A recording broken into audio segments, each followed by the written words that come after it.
Bulldozers take advantage of their weight when dozing. As the heavier the machine, the more traction it has to push heavy loads.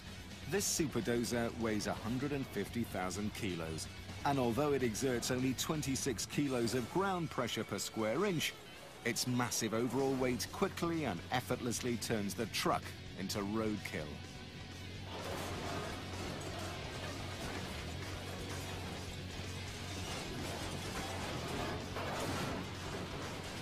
That's one way to measure the weight of this machine, but how about its power?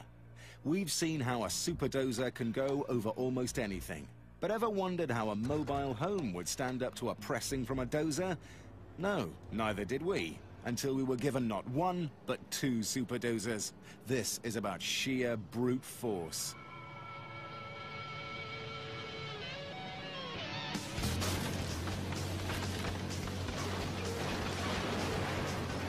That's 45 feet of trailer crushed by the combined 23,000 horsepower of two super dozers in a little less than 13 seconds.